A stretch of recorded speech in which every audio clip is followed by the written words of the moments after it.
다 함께 자리에서 일어나 찬송가 96장을 부르시면서 대림절 두 번째 주 예배를 하나님께 올려드립니다.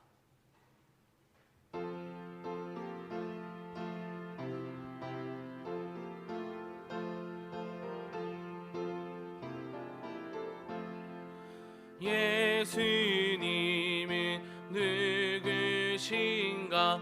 우는 자의 위로와 없는 자의 풍성이며 천한 자의 높음과 잡힌 자의 너희 되고 우리 기쁨 되시네. 예수님은 누구신가? 약한 자의 강함과 눈먼 자의 빛이시며 병든 자의 고침과 죽은 자의 부활되고 우리 생명 되시네. 예수님은 누구신가? 취한 자의 정함과 죽을 자의 생명이며 죄인들의 중보와 멸망자의 구원되고 우리 평화 되시네. 예수님은 누구신가? 홍교회의 머리와 온 세상의 구주시며 모든 왕의 왕이요 심판하실 주님 되고 우리 영광 되시네. 내가 너로 큰 민족을 이루고 내게 복을 주어 내 이름을 창대하게 하리니 너는 복이 될지라. 너를 축복하는 자에게는 내가 복을 내리고 너를 저주하는 자에게는 내가 저주하리니 땅의 모든 족속이 너로 말미암아 복을 얻을 것이라 하신지라. 아멘.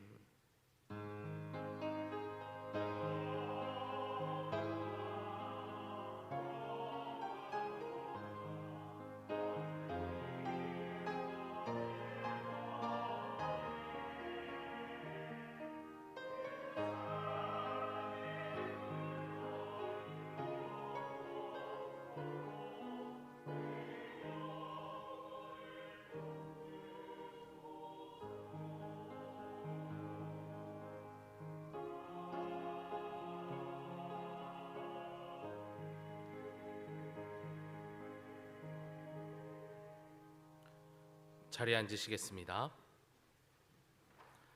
교독문 116번 구주강림 두 번째 말씀을 교독합니다. 교독문 116번 구주강림 두 번째 말씀을 교독하시겠습니다. 이새의 줄기에서 한 싹이 나며 그 뿌리에서 한 가지가 나서 결실할 것이요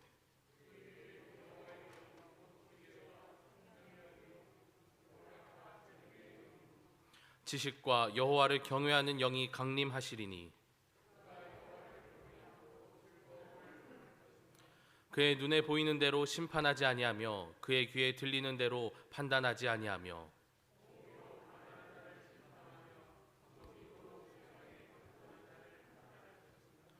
그의 입의 막대기로 세상을 치며 그의 입술의 기운으로 악인을 죽일 것이며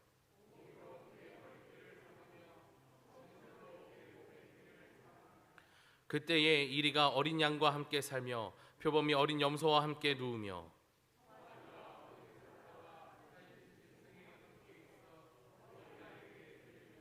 암소와 곰이 함께 먹으며 그것들의 새끼가 함께 엎드리며 사자가 소처럼 풀을 먹을 것이며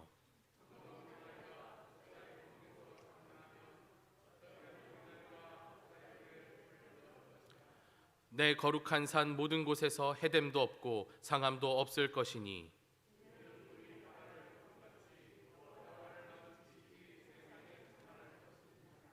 그날에 이새의 뿌리에서 한 싹이 나서 만민의 기치로 설 것이요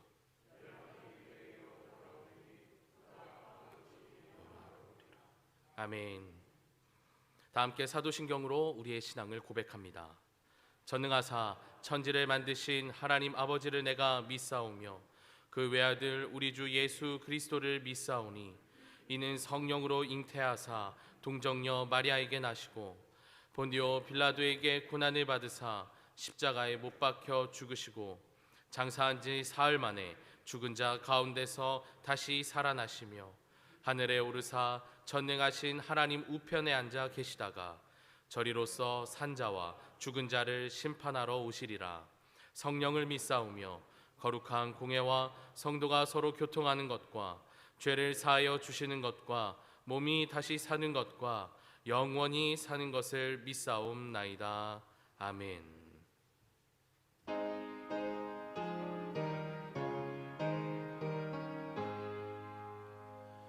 만복의 근원 하나님 온 백성 찬송 드리고 저천사여 찬송하세 찬송 성부 성자 성령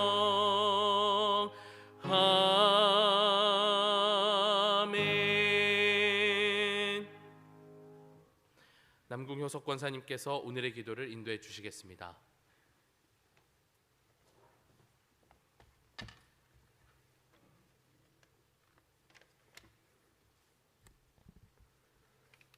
사랑의 하나님, 한없는 은혜와 사랑에 마음 다하여 감사할 수 있도록 항상 도와주세요. 하루하루를 숨쉬고 살아갈 수 있음을, 이 자리에 나와 사랑하는 이웃과 함께 예배할 수 있음을, 가족들과 단란하게 마주보고 얘기하며 식사할 수 있음을. 하나님, 우리는 한없이 연약하여 시기와 질투와 욕심으로 늘 넘어지오니 아버지께서 항상 붙잡아 주시고 눈동자처럼 지켜주세요. 힘든 지금을 살아가고 있는 모든 분들에게 희망과 용기를 주시고 아버지의 전에 나와 예배드릴 수 있도록 그들의 발걸음을 인도해 주세요. 지금도 병마와 씨름하고 있고 수술을 앞두고 있는 환우들에게 아버지의 능력의 손으로 잡아주셔서 힘든 병마를 거뜬히 이겨내고 이 자리에 나와서 함께 찬양과 기쁨의 기도를 드릴 수 있도록 한 사람 한 사람 도와주시기를 간절히 기도드립니다. 사랑하는 담임 목사님과 목사님들, 전도사님들, 그리고 교회를 위해 찬양대로, 교회학교로, 선교회 등등으로 몸과 마음과 시간을 바쳐 헌신적으로 봉사하시는 분들과 정능교회를 위해 기도드립니다. 늘 지치고 피곤하지 않도록 능력에 능력을 더하여 주시고 목사님의 말씀을 통하여 우리 정능교회가 힘들고 지친 영혼들을 따뜻하게 맞아 어렵고 힘든 인생길을 살아가는 동안 우리 교회가 오아시스가 되어 평안과 안식을 얻을 수 있는 사람들의 공동체가 아닌 예수님의 십자가의 보혈의 피로 맺어지는 사랑의 공동체가 될 수 있도록 이끌어 주세요. 각자의 이익을 위해서 보이는 것이 아니고 성경 말씀대로 가족을 헌신적으로 돌보고 이웃을 내 몸과 같이 사랑하는 그런 따뜻한 사람들의 공동체로 꼭 하나님께서 정능교회와 정능교회에 속한 가족 모두를 이끌어 주시기를 간절히 기도드립니다. 사랑의 하나님, 나라와 인류를 위해 기도드립니다. 바이러스로 망가지고 얼룩진 나라와 온 세상을 온전하게 취하실 분은 아버지밖에 없사오니 이제는 아버지께서 직접 나서시어 이 나라와 세상의 바이러스의 공포에서 벗어나서 온전한 일상이 되도록 도와주시옵소서.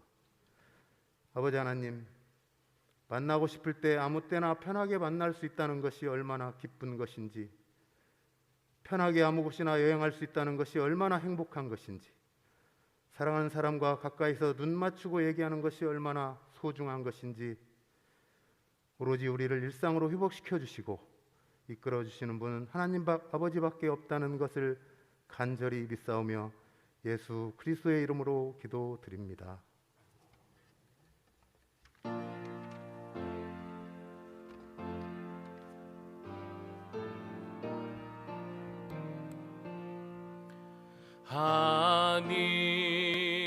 하늘에 계신 아버지 이름 거룩하사 주님 나라 임하시고 뜻이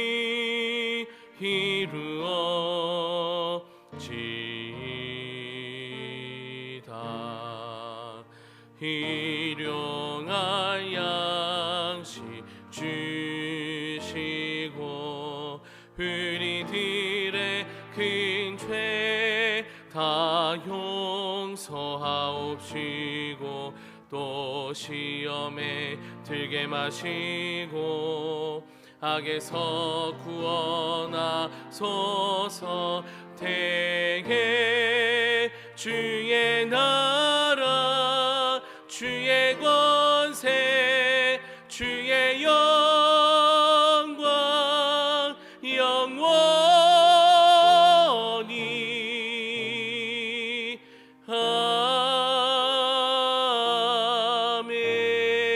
아멘.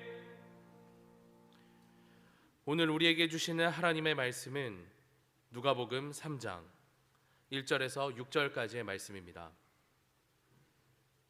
신약성경 91쪽 즈음에 있습니다. 누가복음 3장 1절에서 6절까지의 말씀입니다. 신약성경 91쪽 즈음에 있습니다. 이 시간 하나님의 말씀이 선포될 때 자리에서 일어나시겠습니다. 김주현 집사님께서 하나님의 말씀을 봉독합니다. 디베리오 황제가 통치한 지 15해 곧 본디오 빌라도가 유대의 총독으로 헤롯이 갈릴리의 분봉왕으로 그 동생 빌립이 이두레와 드라고니 지방의 분봉왕으로 루사니아가 아빌레네의 분봉왕으로 안나스와 가야바가 대제사장으로 있을 때에 하나님의 말씀이 빈들에서 사가랴의 아들 요한에게 임한지라. 요한이 요단강 부근 각처에 와서 죄 사함을 받게 하는 회개의 세례를 전파하니 선지자 이사야의 책에 쓴 바 광야에서 외치는 자의 소리가 있어 이르되 너희는 주의 길을 준비하라. 그의 오실 길을 곧게 하라. 모든 골짜기가 메워지고 모든 산과 작은 산이 낮아지고 굽은 것이 곧아지고 험한 길이 평탄하여질 것이요 모든 육체가 하나님의 구원하심을 보리라 함과 같으니라. 아멘.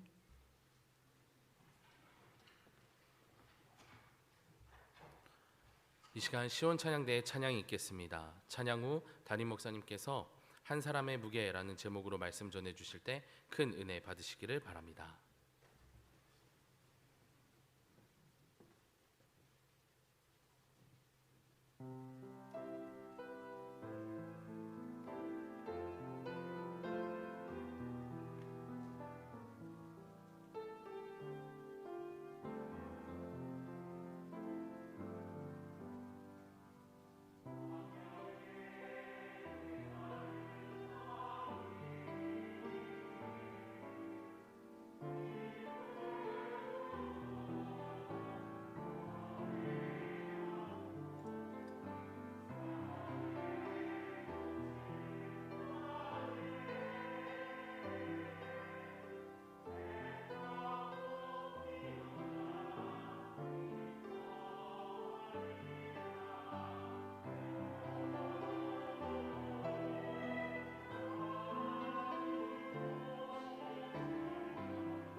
찬양은 하나님께 드리는 것이지만 하나님께 찬양을 드릴 때 우리의 무겁고 상한 마음을 어루만지시는 주님의 손길로 우리에게 주님의 은총이 임하였으면 좋겠습니다.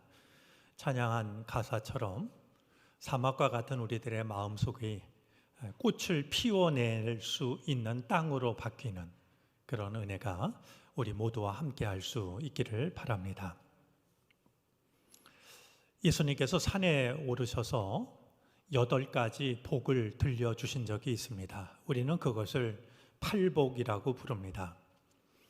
8가지 전해주신 복 중에 6번째 복이 마음이 청결한 자가 받는 복입니다.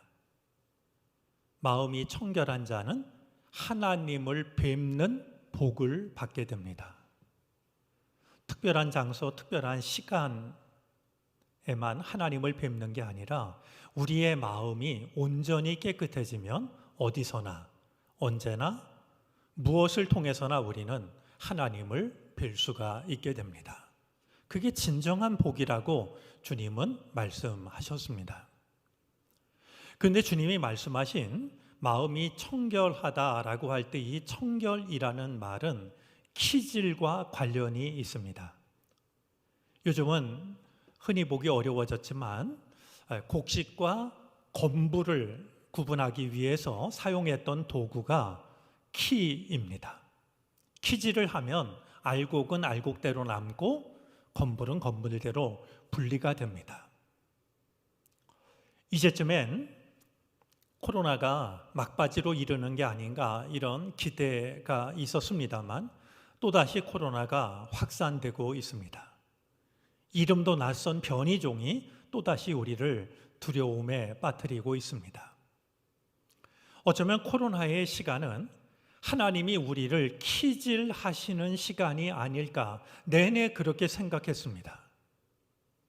우리를 키질하셔서 우리가 아직도 버리지 못하고 있는 버려야 할 것들 이런 시간을 통해서 버리게 하시고 우리가 무슨 일이 있어도 지켜야 할 알곡과 같은 것들 소홀히 여겼던 그것이라면 이제는 소중히 간직할 수 있도록 그렇게 우리를 키질하시는 시간이 아닐까 하는 생각을 내내 가지고 있었습니다. 이 시간이 이어진다라고 하는 것은 어쩌면 여전히 우리 안에 버려야 할 것이 남아 있다라고 하는 것, 지켜야 할 것이 우리 안에 있다라고 하는 것을 돌아보게 하시는 뜻일지도 모르겠습니다. 분명 우리가 힘들고 지쳐가고 있지만 이런 시간을 통해서 우리 자신을 돌아보면서 아직도 내가 버려야 하는데 버리지 못하고 있는 게 무엇일지, 소중히 지켜야 하는데 지키지 못하고 있는 게 무엇일지 그것을 생각하고 또 그것을 버릴 걸 버리고 지킬 걸 지킬 수 있는 우리들이 되어졌으면 좋겠습니다. 그래서 이 시간 끝에 이 시간이 결코 무의미한 시간은 아니었다라고 우리가 그렇게 다 같이 자신 있게 말할 수 있게 되기를 바랍니다.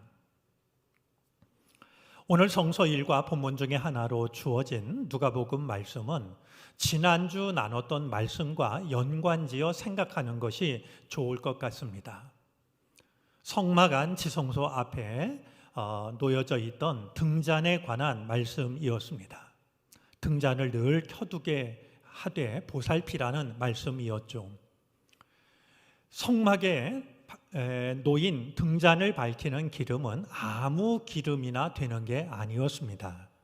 올리브를 찧어서 짜낸 깨끗한 기름만을 사용하게 했는데요. 그 기름을 백성들에게 가져오게 하십니다. 선택받은 제사장들이 준비한 것이 아니라 백성들이 가져오게 했습니다. 하나님의 영광의 빛을 드러내는 것은 몇몇 특정인들에게 주어진 것이 아니라 하나님의 백성인 우리 모두에게 달려있는 일이라고 하는 것을 우리는 말씀을 통해서 돌아보았습니다. 과연 우리들 한 사람 한 사람은 얼마나 의미 있는 존재일까요? 우리는 얼마나 가치 있는 사람들일까요? 병원에 가보면 의료진으로부터 아주 재미난 말을 들을 때가 있는데요. 이 정말 통증이 심해갖고 아프다고 하면 얼마나 아픈지를 묻는데요. 말로 설명하기가 어렵습니다. 그럴 때 의료진이 우리들에게 말하는 것이 있는데요. 1부터 10까지 숫자를 놓고 생각하면 얼마쯤 아프냐고 말이죠. 지금 한 5쯤 아픈지 8쯤 아픈지 아니면 정말 죽을 것처럼 10이 아픈지 말이죠. 그럼 우리는 숫자를 생각하면서 나의 통증의 정도를 이제 표현하게 되죠. 내가 얼마나 가치 있는 존재인지, 의미 있는 존재인지 1부터 10이라는 숫자를 여러분에게 드리면 여러분은 얼마라고 대답을 하실 수 있을지 모르겠습니다. 반대로 우리가 얼마나 무가치한 존재인가, 얼마나 의미 없는 사람인가 1부터 10까지 숫자를 내어드리면 여러분들은 어떤 숫자를 선택하실지 또한 모르겠습니다. 홍순간 집사님이 있습니다. 복음성가를 부르는 가까이 지내는 분인데요. 그가 부르는 노래 중에 쌀 한 톨의 무게라는 제목의 노래가 있습니다. 장일순 선생님의 생각을 담아낸 가사인데요. 그 가사는 다음과 같습니다. 쌀 한 톨의 무게는 얼마나 될까? 내 손바닥 위에 올려놓고 무게를 잰다. 바람과 천둥과 비와 햇살과 외로운 별빛도 그 안에 스쳤네. 농부의 새벽도 그 안에 숨었네. 나락 하늘 속에 우주가 들었네. 버려진 쌀 한 톨 우주의 무게를, 쌀 한 톨의 무게를 재어본다. 세상의 노래가 그 안에 울리네. 쌀 한 톨의 무게는 생명의 무게, 쌀 한 톨의 무게는 평화의 무게, 쌀 한 톨의 무게는 농부의 무게, 쌀 한 톨의 무게는 세월의 무게, 쌀 한 톨의 무게는 우주의 무게. 버려진 쌀 한 톨의 무게가 우주의 무게라고 한다면 우리들 한 사람 한 사람의 무게는 얼마나 되는 걸까? 우리 홍 집사님의 노랫말을 생각하면서도 우리들의 가치의 무게, 우리들의 존재의 무게를 헤아려 보게 됩니다.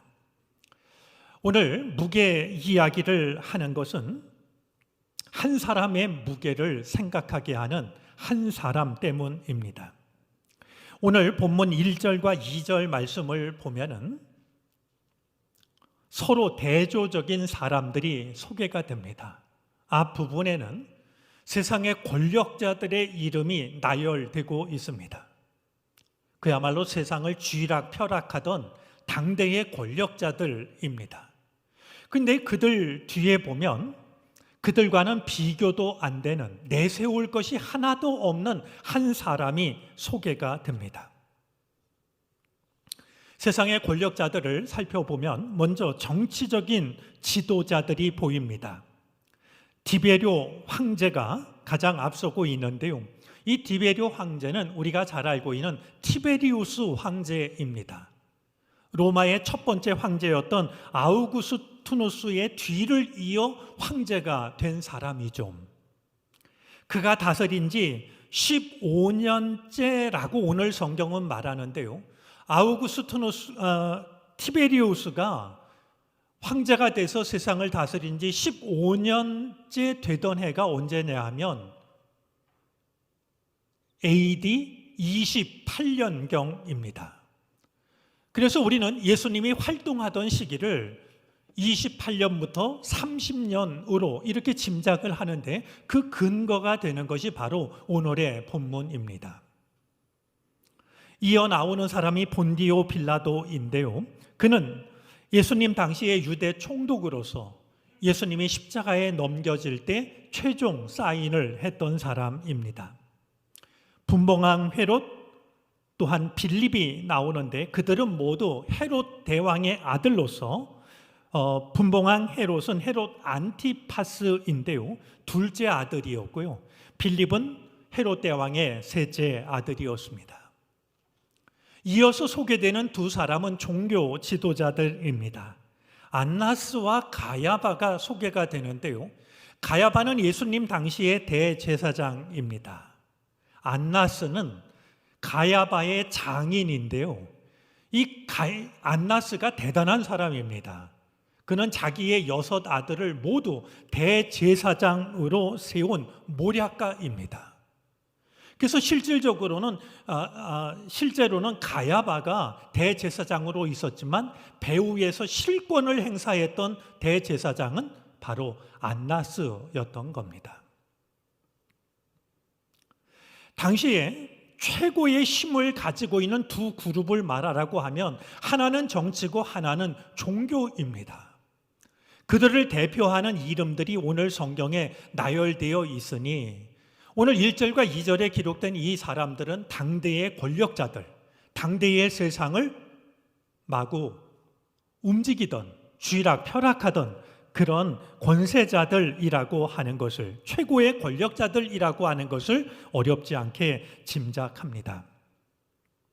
자, 그런데 그들과 비교되는 한 사람은 아무것도 내세울 게 없습니다. 그럴듯한 직함이나 지위가 있는 것도 아니고 그럴 만한 어떤 능력을 가지고 있는 것도 아니었습니다. 오늘 성경 말씀을 보면 단순히 사가랴의 아들이라고만 소개를 하고 있을 뿐입니다. 인지도도, 그러니까 이름이 알려진 것도, 그들에게 주어진 직위나 직책도 앞에 나오는 사람들과는 비교도 할 수 없는 보잘것없는 사람처럼 여겨집니다. 그런데 이상하죠? 그들이 살았던 시절부터 2000여 년의 세월이 지나고 난 오늘 돌이켜보니까 말이죠, 앞서 나오는 그 사람들보다도 세례 요한이 훨씬 더 무게 있게 다가옵니다. 편견 아닐지 모르겠습니다만 조금 과장하자면요, 그들 모두를 합한 의미와 가치의 무게보다도 세례 요한 한 사람의 무게가 더 무겁게 여겨지는 것을 느끼게 됩니다. 왜 그런 것일까요? 당대에는 비교도 할 수 없는 말이죠. 세상의 권력자들이 가지고 있었던 힘과 지위, 그것에 비하면 세례 요한은 아무것도 내세울 것 없는 사람이었는데, 이 세월이 지나가는 동안 그들의 이름은 잊혀졌을지 몰라도 세례 요한의 이름은 우리에게 남아있고, 누가 더 의미 있고 가치 있는 삶을 살았느냐 물으면 망설일 것이 없이 대답할 수 있는 그 이유는 도대체 무엇일까? 한 사람의 삶의 가치와 의미를 허락해 주는 것은 과연 무엇일까? 생각하지 않을 수가 없습니다. 과연 무엇이 세례 요한의 삶을 당시 권력자들보다 더 무겁게 만들고 있는 것인가? 오늘 함께 말씀을 통해서 생각해 보도록 하겠습니다. 먼저 생각하고 싶은 것은 당대의 권력자들은 세상의 권자를 차지했지만 세례 요한은 하나님이 원하시는 자리를 지켰다는 사실입니다.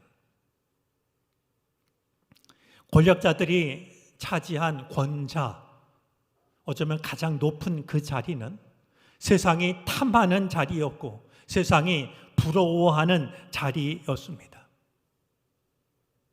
그 자리까지 오르기가 힘들지 일단 그 자리에 오르면 세상을 호령할 수 있는, 내가 원하는 모든 것을 가질 수 있는 그런 자리였습니다. 그러다 보니까 많은 사람들이 그 자리에 오르기 위하여서 할 수 있는 모든 일들을 다 하곤 했죠. 하지만 세례 요한이 서 있던 곳은 너무나 달랐습니다. 세상 모든 사람들이 부러워하는 권자의 자리가 아니라 세례 요한이 서 있는 곳은 세상의 가장자리였습니다. 오늘 성경은 그것을 두고 빈들이라고 표현하고 있습니다. 아무도 탐하지 않고 부러워하지 않고 주목하지 않는 자리였습니다. 세상의 권력자들이 상하 침대에서 비단 이불을 덮고 잠을 잘 때 세례 요한은 광야에서 돌베개를 베고 이슬을 맞으며 잠에 들었습니다.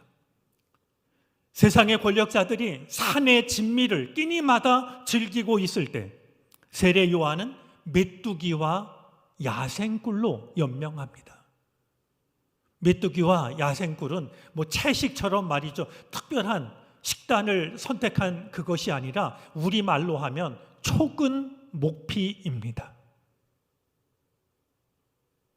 세상의 권력자들이 빛나는 옷을 입고 높은 자리에 앉아 있거나 연애를 즐기고 있을 때 세례 요한은 낙타 털옷을 입고 기도에 무릎을 꿇고 살았습니다.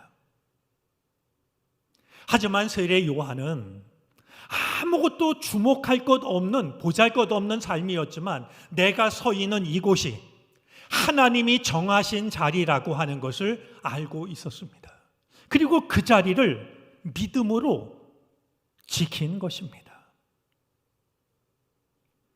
하나님이 내게 맡겨주신 자리를 믿음으로 지키게 될 때 우리는 비록 세상 사람들이 부러워할 만한 지위나 영향력을 따로 갖고 있지 못하다 할지라도 우리의 삶은 의미 있고 가치 있는 삶이 되는 겁니다. 세상을 다스릴 그 자리에 올라서가 아니라 내게 허락한 자리가 하나님이 정하신 자리고 맡겨주신 자리고 그것을 깨닫고 그 자리를 믿음으로 지키게 될 때 우리는 어떤 삶을 살았다 할지라도 우리의 삶은 결코 무가치한 것이 아니라 무의미한 것이 아니라 그 어느 누구보다도 무거운 무게를 가질 수가 있게 되는 것이죠. 세례 요한을 통해서 살펴보고 싶은 또 한 가지 사실이 있습니다.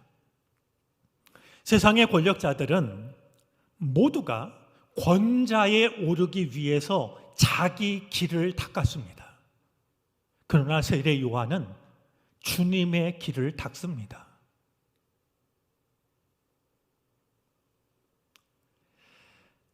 내가 원하는 세상 꼭대기로 오르기 위해서 필요한 것이 있다면 세상의 권력자들은 어떤 것이라도 선택했습니다.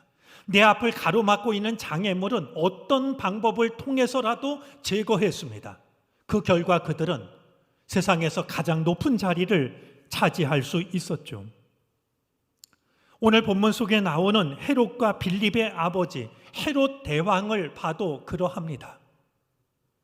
어느 날 동방의 박사들이 찾아옵니다. 와서 하는 얘기가 새로운 왕이 태어나셔서 경배하러 왔다는 이야기를 합니다. 이야기를 들은 왕의 마음이, 헤롯 대왕의 마음이 서늘해졌을 겁니다. 아니, 내가 왕인데 새로운 왕이 태어났다니. 그리고 그냥 태어난 게 아니라 하늘의 징조로 큰 별이 떴다니. 두려운 마음도 적지 않았을 겁니다. 헤롯 대왕은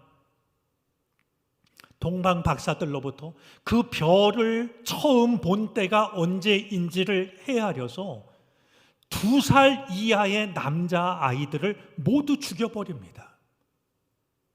자기 자리를 차지할지도 모르는 2살 아래의 사내 아이들을 모두 죽이는 말이죠. 자기의 자리를 위협하는 그 아이들을 모두 처형하면서 자기의 자리를 지키려고 했던 사람이었습니다. 헤롯의 가정은 끊임없는 모함과 처형이 이어졌습니다. 헤롯 대왕은요 6번 결혼했는데요 가장 사랑한 부인이 미리암이라는 부인입니다. 그런데도 이 헤롯은요 미리암도 죽였고요, 미리암 사이에서 태어난 2 아들도 죽였고요, 장모도 죽입니다. 뿐만 아니라 마지막으로 자기 후계자로 세웠던 맏아들 안티파테를 또한 아우구스투누스 황제에게 허락을 받아서 그 맏아들마저 처형을 시키는 것을 보게 됩니다.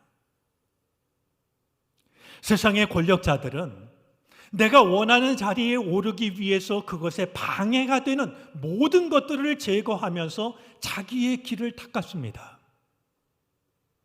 하지만 세례 요한은 달랐습니다. 요한은 철저하게 주님의 길을 닦습니다. 그는 아예 자신의 삶을 길을 닦는 사람으로 규정합니다. 나는 길을 닦는 사람이라고 자신의 삶을 한정시키고 있습니다. 이 생각은 당연한 것 한 가지를 전제하고 있는데요. 나는 길이 아니다라는 생각입니다. 나는 길이 아니라 길을 닦는 사람이라는 생각이었죠. 당시 많은 사람들은 세례 요한을 메시아라고 생각했습니다. 그의 모습을 보니까 오랫동안 기다렸던 메시아가 마침내 우리를 찾아오셨구나. 많은 사람들이 몰려들었습니다. 그리고 적지 않은 제자가 요한을 따랐습니다. 하지만 세례 요한은 철저하게 자기를 부정합니다. 나는 오시기로 한 그리스도가 아닙니다. 나는 다만 그분 앞에 보내심을 받은 사람입니다. 그분이 흥하여야 하고 나는 쇠하여야 합니다. 세례 요한은 한결같이 바보같이 주님의 길을 닦는 사람으로 살아갑니다. 그러기 위해서 요한이 선택한 것 한 가지가 있습니다. 낮아지는 겁니다. 요한은 알고 있었습니다. 내가 낮아지는 만큼 주님이 높아지신다. 내가 낮아지는 만큼이 사람들을 주님께로 이끌 수 있는 길이 된다. 낮아지고 또 낮아졌습니다. 그런 요한의 마음이 잘 드러나고 있는 것이 밝히 이렇게 말한 대목일 겁니다. 나는 그분의 신발끈을 풀어드릴 자격도 없습니다. 주인과 주인의 가족의 신발끈을 메어드리고 푸는 일은 노예가 날마다 했던 일이었습니다. 자기를 메시아라고 생각하는 사람들 앞에서 나는 그분의 신발끈을 풀어드릴 자격도 없는 사람입니다.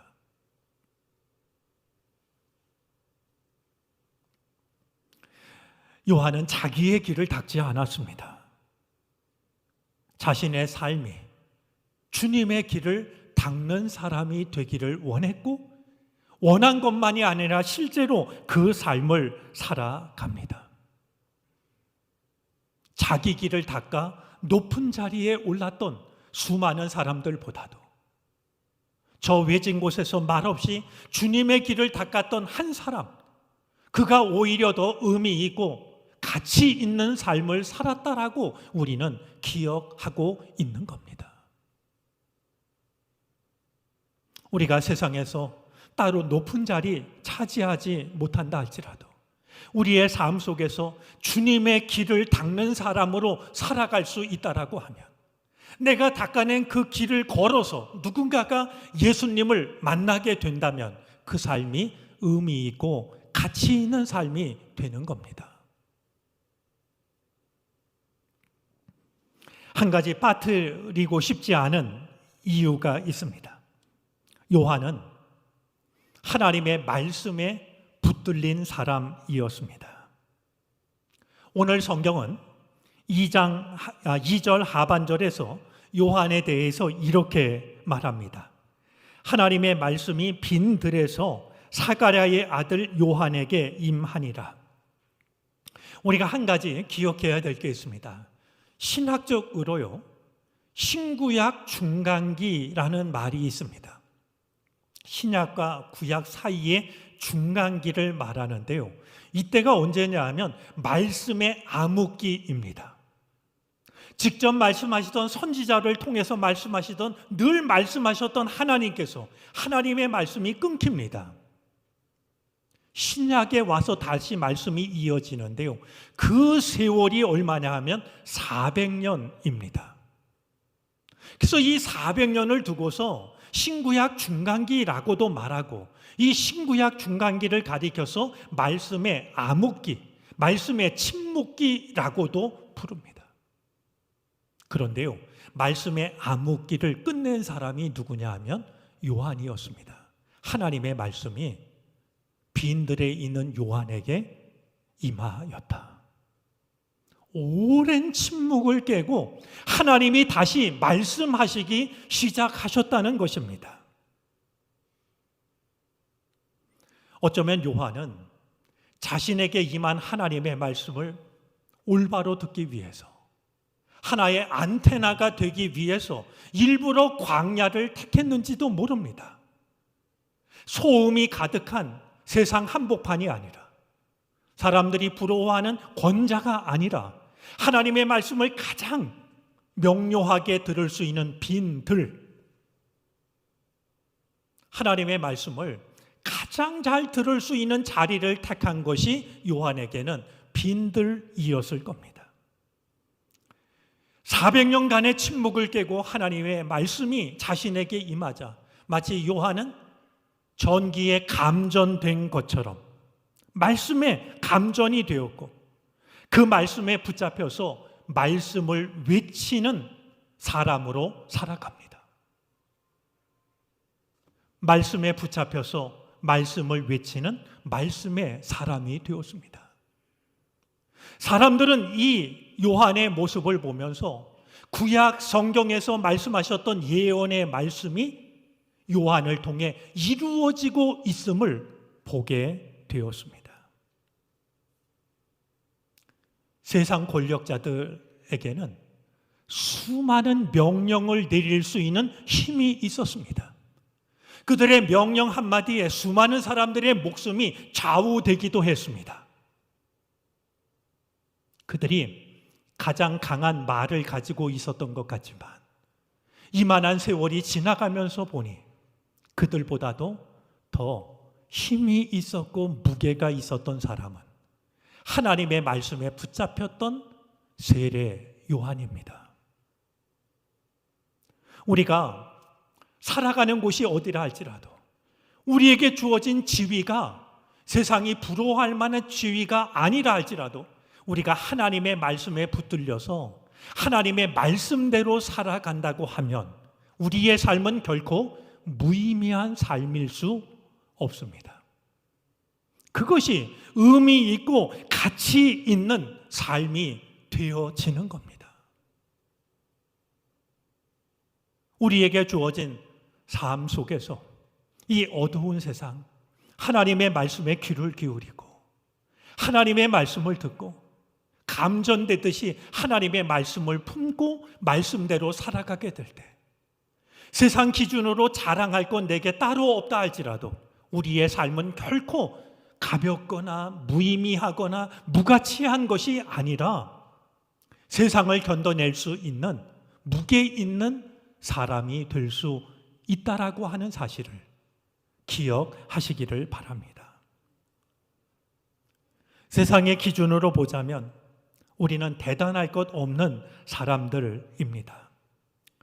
세상을 움직이는 사람들에 비하면 너무나도 평범하고 보잘것없는 삶을 살아갑니다. 하지만 그것이 전부일 수 없습니다. 우리가 하나님의 사람으로 살아간다면 모든 것이 달라집니다. 우리들은 한 사람 한 사람 모두가 하나님 나라에 있어서 없어서는 안 될 소중하고 중요한 존재들입니다. 내게 주신 자리를 하나님이 맡기신 자리로 알고 그 자리를 믿음으로 지킨다라고 한다면 우리가 어떤 일을 하든지 주님의 길을 닦는 나의 삶을 통해서 누군가가 주님께로 나올 수 있도록 주의 길을 닦는 사람이 될 수 있다라고 한다면 하나님의 말씀을 붙들고 하나님의 말씀을 따라서 살아갈 수 있다라고 하면 우리는 얼마든지 세상보다 무거운 가치를, 의미를 지닌 사람들이 될 수 있습니다. 때로는 한 사람이 지켜가는 가치와 의미가 온 세상보다 무거울 때가 있습니다. 하나님의 사람이 그러합니다. 오늘 이 힘들고 어려운 세상에 우리가 비록 세상이 탐하는 높은 자리, 권좌에 오르지는 못했다 할지라도 세례 요한과 같은 그 삶을 살아감으로써 결코 우리의 삶이 무가치하거나 무의미한 삶이 아니라 세월이 지나가도 소중하게 기억될 세례 요한과 같이 한 사람의 무게를 온전히 지켜가는 우리들이 되어질 수 있기를 바랍니다.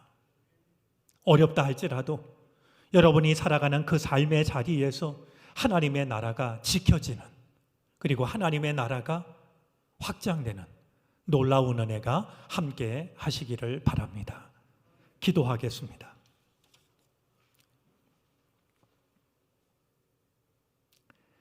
세상 앞에서 우리는 너무나 약합니다. 넘어지고 흔들리고 끌려가기 일쑤입니다.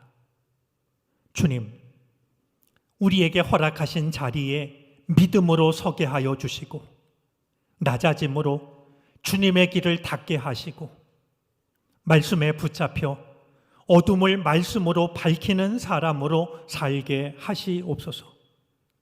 더 이상 세상에 무력하게 끌려가지 않게 하여 주시고 세상을 견뎌내며 이기는 사람이 되게 하시옵소서. 광야에 있었지만 세상을 견뎌냈던 요한의 삶이 어지럽고 어두운 세상을 살아가는 우리들의 삶의 모습이 되게 해 주옵소서. 예수 그리스도의 이름으로 기도를 드립니다. 아멘.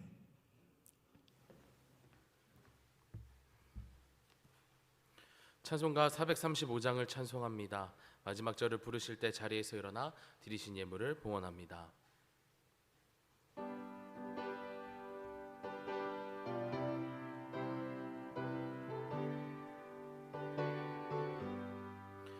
나의 영원하신 기여 생명보다 귀하다. 나의 갈 길 다가도록 나와 동행하소서.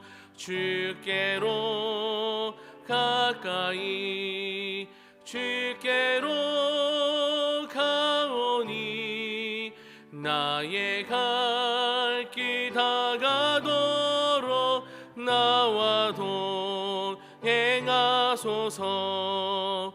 세상 불귀한 일함과 모든 명예 버리고 험한 길을 가는 동안 나와 동행하소서. 주께로 가까이 주께로 가오니 나의 갈 길 다가도록 나와 동행하소서. 어두운 골짝 지나가며 험한 바다 건너서 천국 문에 이르도록 나와 동행하소서. 주께로 가까이 주께로 가오니 나의 갈 길 다가도록 나와 동행하소서.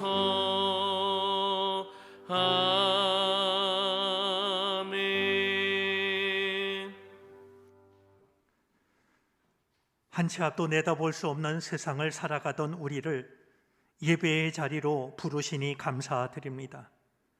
우리는 우리의 생각대로 계획대로 얼마든지 살 수 있다 생각했지만 그렇지 못함을 주님은 아프게 가르치십니다. 우리 삶의 주인은 오직 주님이시며 우리의 길을 이끄시는 분도 오직 주님이십니다. 주님 앞에 나와 예배를 드리며 우리 삶의 모든 것을 주님께 바칩니다. 다시 한번 우리의 모든 것을 헤아려 주시옵소서. 우리에게는 없어져 올 근심과 걱정, 어두움과 두려움이 우리 안에 있습니다. 미처 뽑아내기도 전에 깊이 뿌리를 내리고는 합니다. 원하지만 사라지지 않는 온갖 근심과 걱정, 어두움과 두려움을 주님 제거해 주시기를 바라고 원합니다. 하늘의 평안 가운데 살아갈 수 있도록 우리 삶을 눈동자처럼 지켜 주시옵소서. 최선을 다해 노력하며 간절히 기도하며 기다리지만 여전히 우리에게 허락되지 않은 은혜도 있습니다. 주의 뜻을 깨닫게 하여 주시되 주여 이제는 하늘 문을 여시사 이제 주의 뜻이 우리의 삶을 통해서 온전히 이루어지게 해 주시옵소서. 특별히 몸과 마음과 믿음이 약하고 흔들리는 이들을 주님이 붙잡아 주시기를 바라고 원합니다. 치료의 광선을 비춰주셔서 몸도 마음도 믿음도 강건해지게 하여 주시옵시고 이제 하나님이 주신 삶을 마음껏 은혜 안에 살아가기에 부족함이 없게 해 주옵소서. 경제적으로 어려움을 겪는 이들에게 하늘의 양식을 더하여 주시사 용기를 잃지 않게 하여 주시옵시고 하고 있는 모든 일들을 은혜로 채워 주시옵소서. 이제 우리들의 가정을 주님께 맡기고 의지하오니 주님을 모신 복된 가정 되게 해 주옵소서.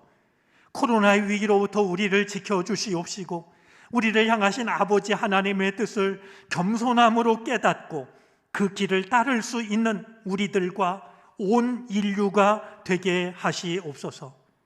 예물을 바치오니 주님이 받으시고 하나님의 나라와 하나님의 뜻을 위하여 주님의 뜻대로 사용해 주시옵소서.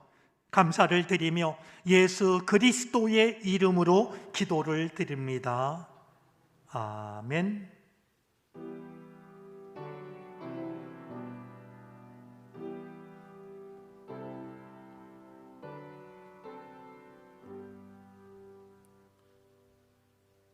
자리에 앉으시겠습니다.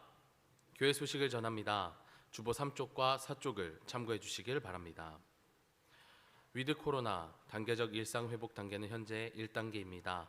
성도님들께서는 예배 안내위원회 안내에 따라 체온 측정 및 출입 기록에 적극적으로 응해 주시고 1m 거리 두기를 통해 개인 방역에 협력해 주시기를 부탁드립니다. 역사 순으로 읽는 성경 통독 팝업 클래스가 오늘 3부 예배 후에 하임 예배실에서 창세기를 주제로 진행됩니다. 출애굽기와 레위기 팝업 클래스는 12월 19일 3부 예배 후에 진행될 예정입니다.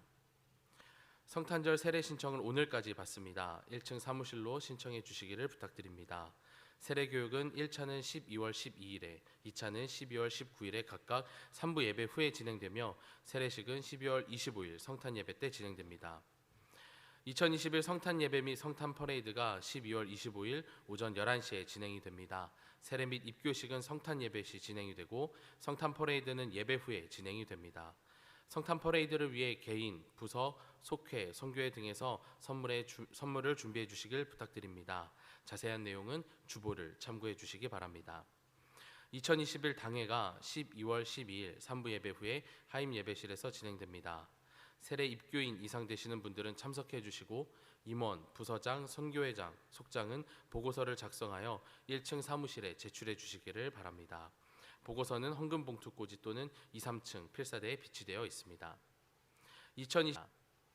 2021 회계 감사가 있습니다. 다음 주 12일 주일까지 주보에 기재된 자료를 1층 사무실로 제출해 주시길 바랍니다. 기도카드가 주보에 삽지되어 있습니다. 2022년도 한 해 동안 기도할 기도 제목을 작성하여 헌금함에 봉헌해 주시길 바랍니다. 2022년 한 해 동안 담임 목사님께서 함께 중보하십니다. 3부 예배 후 어르신들을 위한 차량 운행이 있습니다. 주보에 기재된 내용을 확인해 주시고 필요하신 분들은 이용해 주시기를 부탁드립니다. 교육부 소식입니다. 교회학교 현장 예배를 재개했습니다. 주보에 기재된 내용을 확인하셔서 자녀들의 예배와 신앙을 회복할 수 있도록 교회로 자녀들을 보내주시길 바랍니다. 2022 교회학교 교사를 모집하고 있습니다. 다음 세대를 섬기기 위한 사역에 동참하실 분들은 1층에 비치되어 있는 교사 지원서를 작성하여 제출해 주시기를 부탁드립니다. 모임 광고입니다. 12월 정기기획위원회가 5일 오늘 3부 예배 후 기획위원실에서 있습니다. 총여성교회 임원회의가 5일 오늘 오후 1시 단체 채팅으로 진행됩니다. 2021 임원공천 대상자 모임이 오늘 오전 10시 30분에 이곳 하임 예배실에서 있습니다. 속회공과 교육이 12월 8일 수요 예배 후에 온라인으로 진행됩니다. 교우 소식입니다. 요양원에 입원 중인 교우들이 있습니다. 주보에 기재된 명단을 확인해 주시고 함께 이들의 환부와 그리고 믿음이 회복될 수 있도록 함께 기도해 주시기를 부탁드립니다. 섬김 광고입니다. 홍선표 권사님, 유정선 권사님 범사에 감사하여, 김승희 권사님 범사에 감사하여 화분을 봉헌합니다. 섬김에 감사드립니다. 담임 목사님께서 성도의 교제를 인도해 주시겠습니다.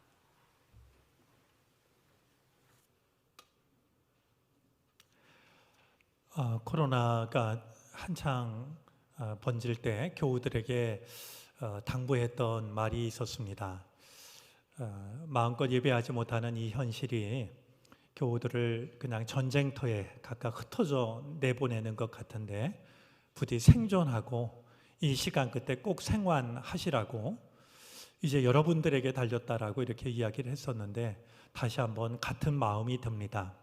코로나가 이렇게 끝을 향해서 가나 싶었는데 또다시 이렇게 번지고 있는데요. 어느 곳에서 예배하든 전심으로 예배하시기를 바라고요. 한 가지 꼭 당부하고 싶은 것은 어떤 경우에도 믿음 약해지지 마시고 병들지 마시기를 바랍니다.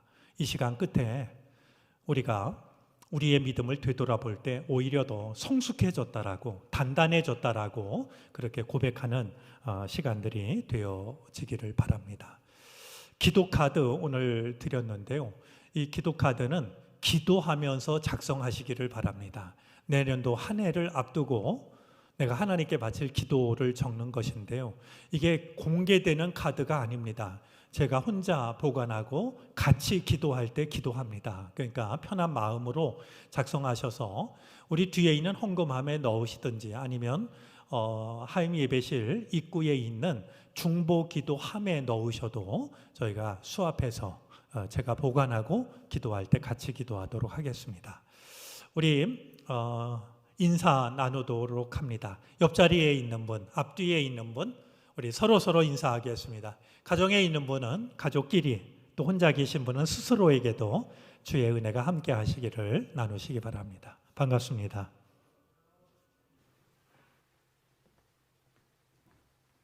이제 다 함께 자리에서 일어나셔서 결단 찬송을 찬양합니다. 찬양 후에 담임 목사님의 축도로 예배를 마치겠습니다.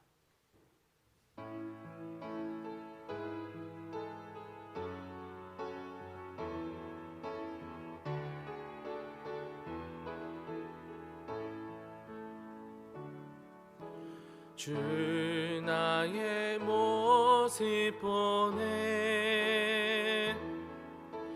상한 나의 맘 보시네 주 나의 눈물 안에 홀로 울던 맘 아시네 주 사랑 내게 있네 그 사랑이 날 채우네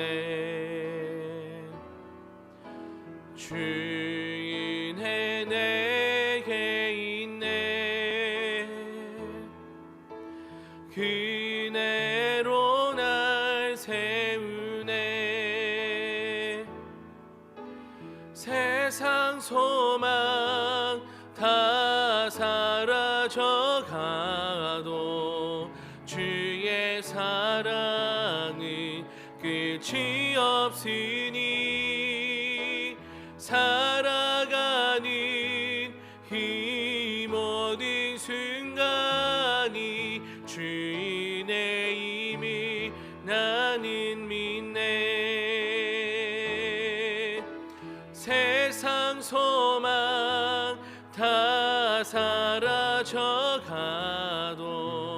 주의 사랑은 끝이 없으니 살아가는 이 모든 순간이 주인의 힘을 나는 믿네.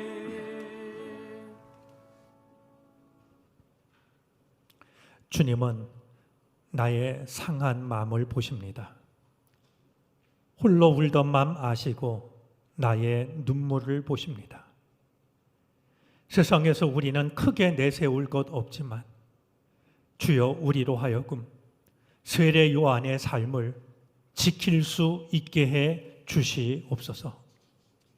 내게 주신 삶의 모든 자리가 하나님이 맡기신 자리임을 알게 하여 주시사 믿음으로 지키게 해 주시기를 바라고 원합니다. 내가 하고 있는 일이 무엇이라 할지라도 나의 일을 통하여 하나님의 길을 닦는 사람으로 살게 해 주옵소서. 세상 어두울수록 말씀 붙잡게 하여 주시옵시고 말씀을 따르는 사람이 되게 하여 주시사 우리의 삶이 무가치하고 무의미한 삶이 되지 않도록 지켜 주시옵소서. 그 삶을 살아갈 수 있는 믿음과 믿음의 용기를 허락해 주옵소서.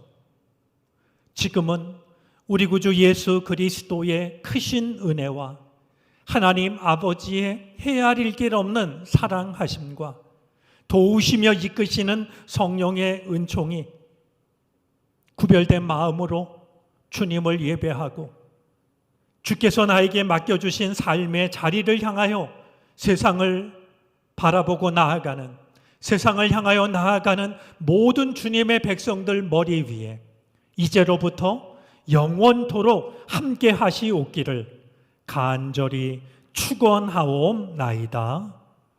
아멘.